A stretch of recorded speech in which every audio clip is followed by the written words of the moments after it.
Yo, how y'all doing today? Nice cool day out here in Nashville. Want to chat with you guys. Another Howling with the Wolfe. Let's talk some Tennessee Titans, talk some NFL football. The Titans had the Indianapolis Colts this week, Monday Night Football. Nice primetime showing where you see the Titans either get back to form or we see them much of the same. And this is a big week. I'll kick off with a question presented to me by one of my Facebook followers to start. And basically, it's how pivotal is this game? You know, Coach cliche will be every game is pivotal, everything means something. But this one's a little different. They haven't beat the Colts in 11 straight games. That's a lot of games to lose to one team. But it can all change this week. 2, 2, and 3 teams. The loser of this game is going to find themselves at the bottom of the AFC South, and that's a lonely place to be. You look at the Colts, who are going with Jacoby Brissett. You're not going to have to play Andrew Luck this week. I know Andrew Luck has been a thorn in the Tennessee Titans side. I mean, every Colts quarterback for the last 5 years has been a thorn into the Tennessee Titans side. So what's going to be the result? I mean, it's going to be a mix of a lot of things. The biggest thing will be, is Marcus Mariota going to play? That will really be a big difference between how fans, media, the overall NFL community feels about this game going into Monday night. If we've got to see Matt Castle versus Jacoby Brissett, one, ESPN ratings aren't going to be happy, and two, regular NFL viewers aren't going to be happy about the quality of the game, and Titans might not be happy about the results. So we look at a game where Marcus Mariota's health is the most important storyline going into this week. What we know about his health going into this week, very positive optimism from Coach Mike Mularkey this week, from the Titans overall. I'm getting the feeling that they're thinking that he's better than 50-50 chance of playing this week. Yes, it's early. They've still got 4 or 5 days. It's a Monday night game, so you get a few extra extra day basically to see his health, see how he's participating, and can he test that hamstring and get mobility inside the pocket in a way that he didn't show leading up to the Dolphins game last week. I think that's the thing that I want you guys to realize. Everyone says, hey, you can go out there and play hurt, just suck it up. Those sort of things that you kind of get, but it's a hamstring. Do you want your franchise quarterback out for 6 weeks because he tore his hamstring, or 8 weeks, or IR for the season because he tore his hamstring, coming back a week early? I'm sure that's not the case. So they're going to see if he's ready. Mobility inside the pocket, like I said, will be the key. He was able to do some stationary throws last week. Mike Mularkey said he's coming along very well. He's done more over the weekend and Monday. We'll hear more later on in practice. They have an afternoon practice in a few hours.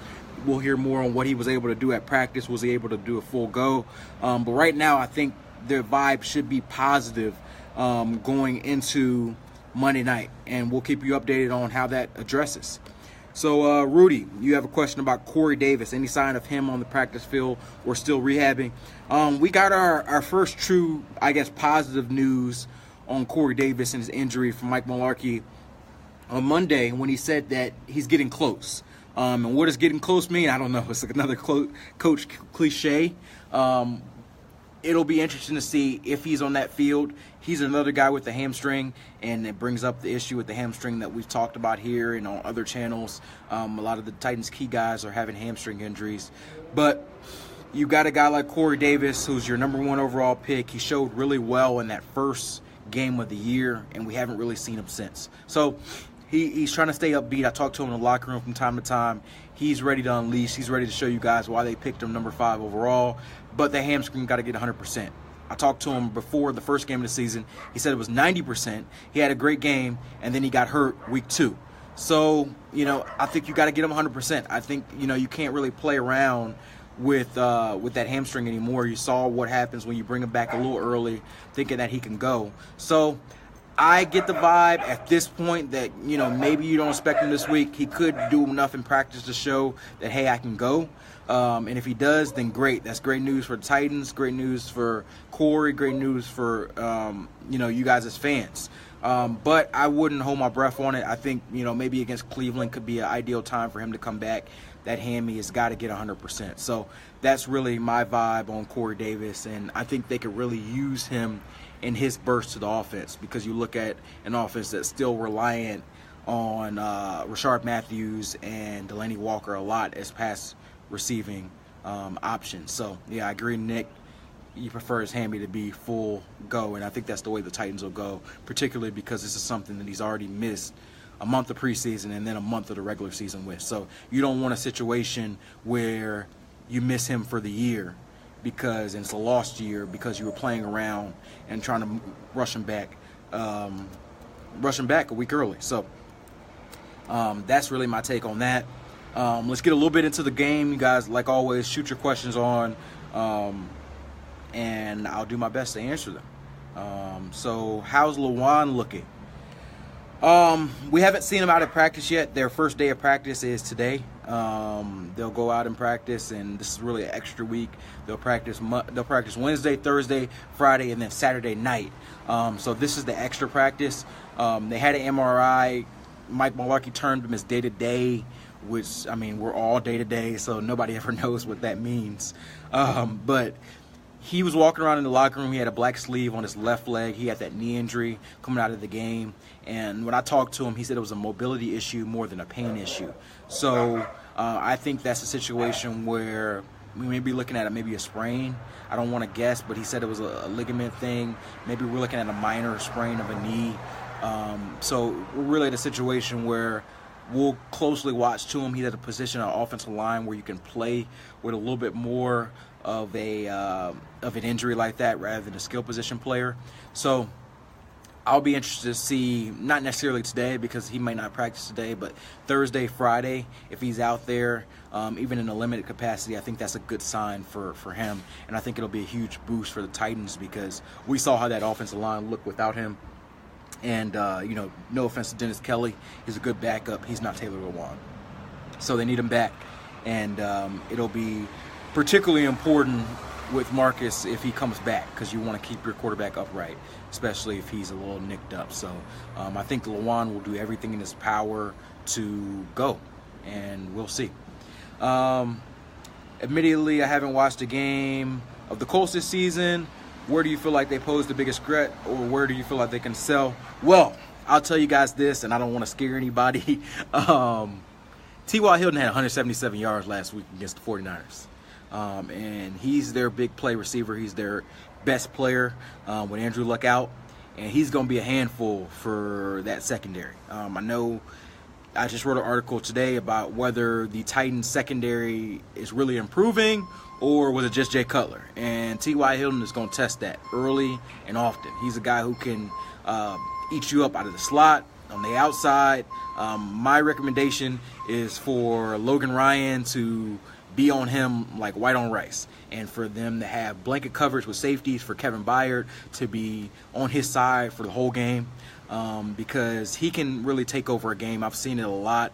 T.Y. Hilton used to destroy those Denver secondaries with all their star corners. So T.Y. Hilton could be a big handful. I think he is the, other than Marcus Mariota on the Tennessee side, I think he's the most important player on the field for both teams, and he's certainly the most important Colts player on the field because he's the guy who can single-handedly take over a game.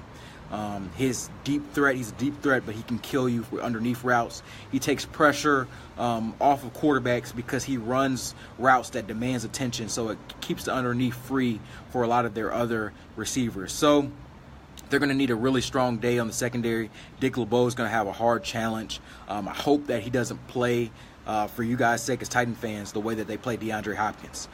Because they play DeAndre Hopkins like he was just another dude. And if you play T.Y. Hilton like he's another dude, he is going to embarrass you. I'll just tell you that straight up. And these Titans DBs don't have the ability to play man-to-man across the line against a guy like T.Y. Hilton, no matter who's on him. And they definitely don't have the ability to play sides. So I'd say the game plan should be focused on stopping T.Y. Hilton first, second, and third, and then after that you can worry about, Marlon Mack and, I don't really even know beyond that, Jack Doyle, the tight end. But more importantly, on Tennessee's offense, T.Y. Hilton is the guy that you've got to stop to win a game. And this is a team that, they're surviving without Andrew Luck. I was talking with the Colts beat writer Mike Wells, the Colts ESPN beat writer Mike Wells earlier this week, and he was talking about just how they're floating with Jacoby Brissett, and I think he threw for 300 yards last week. He's looked impressive. So they can't come in this game sleeping thinking it's no Andrew Luck, we're good. The Titans haven't shown enough to be good against anybody, much less a team they haven't beaten 11 straight games. So I think this is going to be a close game. I think it leans the Titans' favor if they have Marcus Mariota.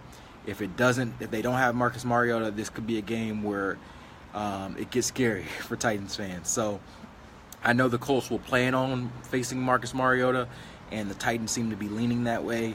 But you never know, like I mentioned, with the hamstring injury. So yeah, that's kind of where I'm at. Let's see. Can y'all beat the Titans? They got the Titans again later this year. They better hope that it's better than it was in Houston. Yeah, they already played in Houston, so the other game's in Indianapolis later this year. And Deshaun Watson will have a little bit more under his belt. The Titans will have a little bit more film. But this division's wide open.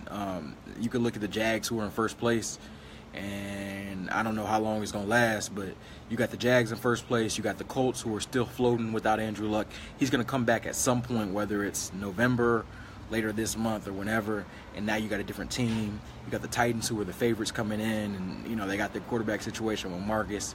And then you've got the Texans, who look like they could be the best team in the division if Deshaun Watson can be what that he's been so far. So, Brian, is this a must-win? That's another word that is sort of a cliche in football terms. Is it a must-win? Technically, 16 games in a year, you look at it as every game's important, but this is super important. 2-4. You look at 2-4. It would certainly be a huge disappointment. I had this team going 11-5 to start the year. I did have them losing a few of these games. I think I had them going into the bye with 2 or 3 losses. I can't remember. After I think 7 games, and right now they're at 3. If they're at 2-4, even in a weak division, you got an uphill climb going along the stretch, and they still haven't played a few of their tougher opponents, like the Steelers. They got a Steelers Thursday night game. They got the Arizona Cardinals later in the year when David Johnson could be back. They got a Rams team that looks like they're being an upstart, and they've got the Texans again. They've got the back end of those division games, another contest against the Jags. So you've got games where you've got to afford yourself chances to lose, and this is a game they should win.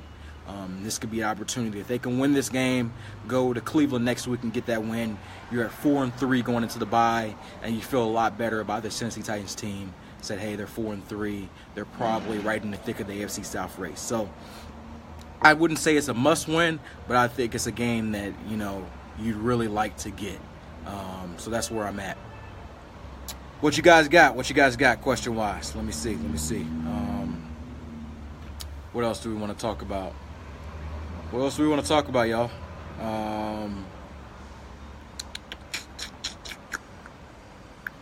Let's talk about the run game real quick. It's something I'm going to write about later on this week. I'll get to the Cyprian, but I want to talk about the run game for just a few seconds. I think I watched film earlier this week, and the one thing I noticed about the run game is that the numbers can be a little bit more deceiving because you look at their numbers and the yards per carry average isn't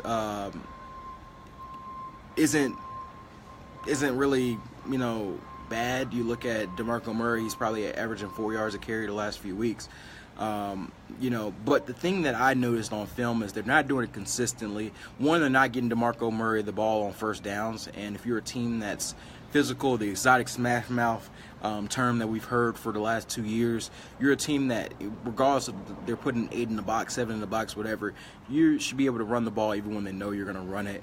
They've been doing a little bit too much passing on first down, particularly with Matt Cass on the pocket. I'd like to see DeMarco Murray get more touches. He hasn't had more than 14 carries in the game. some of that, and there has been run blocking struggles. DeMarco hasn't looked like the same back early on, but I think this is a guy that if you get him the ball, he gets better as you get carries. So I'd like to see more DeMarco Murray if Matt Castle or Mariota plays. So I think that's one of my keys to the game, getting more DeMarco Murray carries. I think this should be the game where he sees his first 20-plus carry game of the year, and that doesn't mean less Derrick Henry. I think if you get 18 to 20 carries of DeMarco Murray, and 10 to 12 carries of Derrick Henry, then you're in good shape to win a game. What's up with Cyprien? He's out this week, and it doesn't look like you're going to get him before the bye. I'd say he probably will be out against Cleveland. It hasn't been ruled yet, but I think he's a guy who may be making his return after the bye, which would make that almost a 2-month injury. And you kind of wonder, maybe they should have put him on IR. Maybe they didn't. I asked Malarkey about it, and he said it was a little bit more serious than they thought. Denoris Cersei has been stepping in. Him and Curtis Riley have been stepping in. They haven't played poorly, terribly. But you signed Cyprien to a big contract for him to play, so you want to get him back. But there was probably some type of partial tear in that hamstring that's keeping him out. So more Taywan Taylor, receiver. He played more than 50% of the snaps. I do agree that he should run a little bit more of traditional routes. He's not just a gadget player like they've been using him on sweeps. He's effective on those, but I think we saw in that big, deep go route earlier this year that he can do that effectively. And, he should be doing more of that. Some of it is him. I know he's a good player, and I know we love him, or you guys love him as fans. I've been on the get to Taywan Taylor, the ball boat, for a while. But he's a young receiver. Sometimes he's a little sloppy with his routes. Sometimes he's not exactly where he needs to be as far as his depths and his tendencies on the splits and whatnot. So if he corrects those, then you can put him in position to get in better chemistry. So I think we'll continue to see them use Taywan Taylor in different ways, particularly with Corey Davis out. But yeah, I agree. I'd love to see him more as a receiver in the slot, maybe in place for Eric Decker. And yeah. How is Mariota progressing towards the start of the Monday night? I've talked about that at the top of this video, and I'll talk about it briefly again, and I'll basically say that he is progressing very well. My opinion is better than 50-50 chance that he plays. The big key on him will be whether he has pocket mobility. He didn't show enough last week. He's got to be able to protect himself in that pocket. It's less about him running outside of the pocket and more that if a defender or a team wants to blitz him heavy, knowing that he can kind of side shuffle and not risk re-injuring that hammy. And that's something that teams will do. If they know you got a bad hammy and they think you're going to be a statue in the pocket, they will blitz. And that, Marcus being a natural playmaker, a natural mover with the legs, that's a very high chance for him to re-injure that hammy, making a quick movement. So I think that's why they're trying to get him closer to 100%. But I'd feel good at this point about him playing. Not 100%, not even 75%, but better than 50-50 at this point. Any comment on lack of challenge when Jay Ajayi was a yard short? Mike Malarkey said he didn't see it at the time. He thought that he was talking about whether he had a timeout left in post-game. He usually gets those calls from upstairs. He basically acknowledged that he probably should have challenged it in retrospect. Game's moving fast. That's probably a mistake on his part. It happens. I don't know if I put as much stock on that as many people put. I don't know if they can even score in that situation. They hadn't seen much from Matt Castle all game, and if that was a situation where it changed the game much, but I do think that was something he would say in retrospect that he probably should have challenged. Why Malarkey continues to receive to start the game. Yeah, I've seen this a little bit, and I kind of can agree. I was a little surprised when he sent Matt Castle out there to start. I'm fine with them, receiving if Marcus is the quarterback. Matt Castle's the quarterback. Let's not play any games. You're just trying to get through. You're trying to win ugly. You're trying to survive. And putting him out there first, it almost seems like a 3-and-out waiting to happen. and that's what happened the first drive. So I think that was a mistake. He said he wanted to score like all coaches want to do, but I wouldn't have done that. I'm always a defer guy, so that's not really something that's different for me, but definitely with Matt Castle, I would have deferred. When will Davis play, and when will the offensive coordinator open up the playbook for Marcus and his receivers when they are finally healthy? Because all his run pass is killing me. Corey Davis looking like I'll answer both the Corey Davis ones. I talked about it a little earlier. Corey's going to be back this year. He's going to be back sooner than later. It's been about a month, I guess, at this point. He missed about a month the first time. I think he's getting close. Whether it's this week, I think it's more likely next week, but I'm not ruling out this week. Malarkey isn't either. I think you'll see him back soon. You got to get him 100%. He's injured this hammy twice. You can't play any games. You got to get him 100%. As far as opening up the playbook, I would disagree. I mean, here's my thing. I know fans always complain about play callers and coaches. I just saw something about Dominique Rodgers-Cromartie coming in and leaving and the Giants suspending him. The NFL's been crazy this year. But yeah, offensive coordinator hasn't been bad in my opinion. Like, I know the offense has been bad, and that's the easiest thing to say, that the coaches have been bad. But I think they've been pretty creative. Like the Seattle game, that was a really strong play calling game. And it was like, fans just said, okay, cool. And, they haven't played good offensively, and they, it's back that the offensive coordinator sucks again. Fire Rabisky, fire Malarkey. We tend to be a little bit more of rash decision makers as an audience, as far as fans, but I think they should be fine going forward. I would like to see a little bit less, less creativity, if that makes sense. I don't think we should have Rashard Matthews sweeps in the playbook. I would disagree that there's been a lot of run pass. My point is that they should run more on first down. I think they only ran the ball with DeMarco Murray one time in the first half against the Dolphins. They ran a couple sweeps on first downs, but DeMarco Murray only got one true run on first down. And I think that's inexcusable when he's probably your best player on offense when Marcus Mariota's out. So my opinion is you should go a little bit more run on first down, even if they're expecting to defend it. I don't know how much more you can open it up. Do you want to see trick plays? Do you want to see, receiver passes? I think they're opening it up as well as they can, and Matt Castle just can't make the throws that Marcus can make going forward. So that's my take. Any chance of bringing another backup? I think you guys wish. I think they should. I wrote a whole article about how they failed at the backup quarterback position. It's still up on my Facebook page. You want to read it. They should have done a better job in this offseason. To be honest, they should have signed Colin Kaepernick. I know there's a lot of controversy about him as a whole. He would have been perfect fit as a backup to Marcus, and he would have been a guy who stepped in.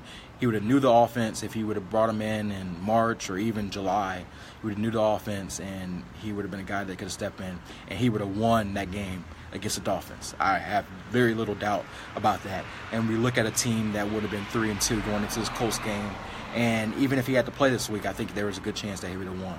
So I just think it was a failed decision. I felt like they were a little bit more comfortable with the status quo, and it showed. But no, they aren't bringing in another backup. Malarkey said that, hey, we're going with Matt Castle. So it seems a little stubborn to me, but hey, they've already paid him this money. It's probably too late to bring in another guy anyway. They've dug themselves this hole, so now they got to lay in it. And they better hope that it doesn't cost them the season. And if Marcus comes back this week, maybe it's just a blip on the season, but I think it was a failure by the Titans front office to address that position more appropriately, particularly because Marcus has got hurt for multiple games for the third straight season. And, as far as the media attention with Cap, so what, man? So what? It's a couple days, a couple weeks, whatever, media attention. There'd be a lot of controversy for fans, but don't you play this game to win?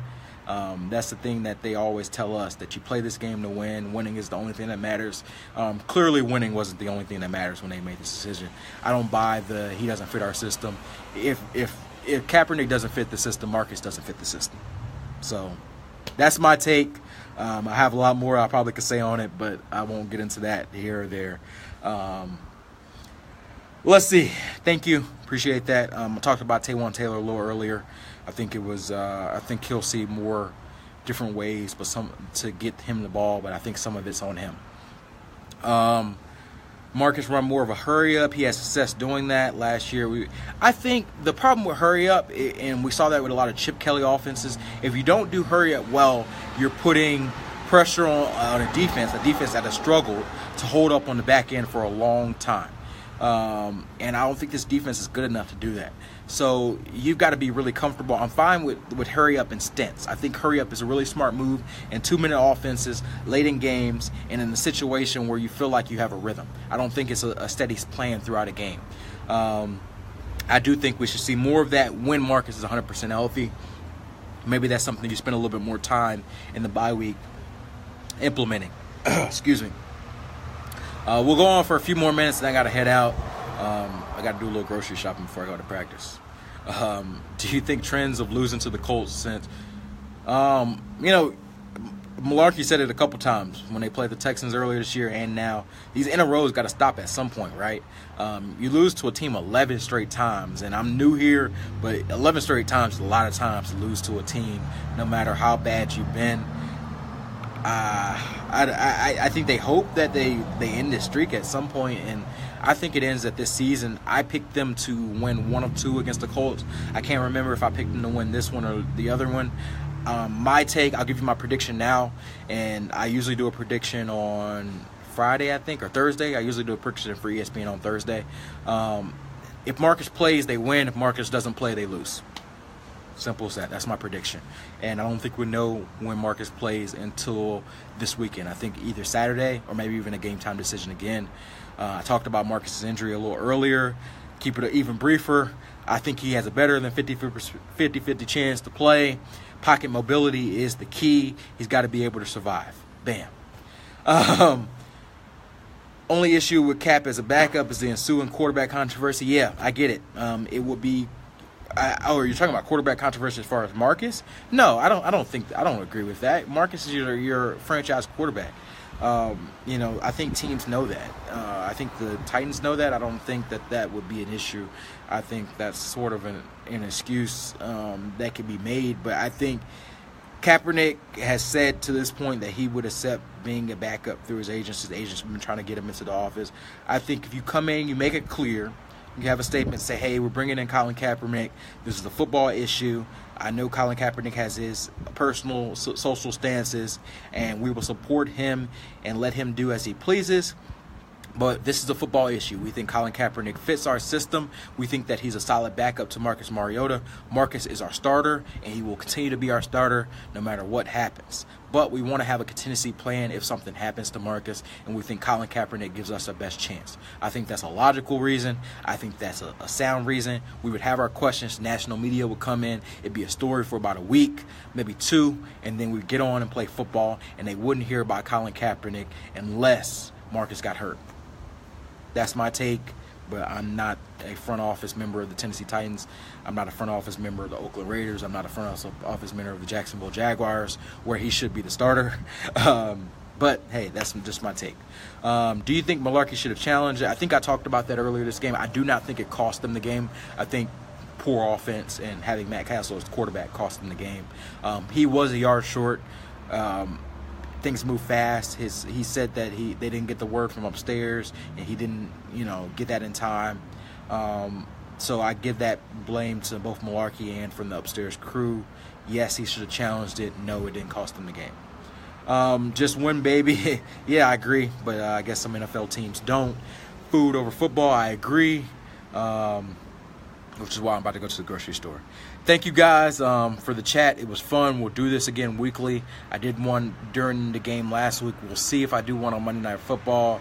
Let me know what you guys want from this. Like always, your viewership will have an impact on how often we do this and when we do this. So shoot me any feedback, what you guys want to hear during the week, and we'll talk soon. Thanks, guys.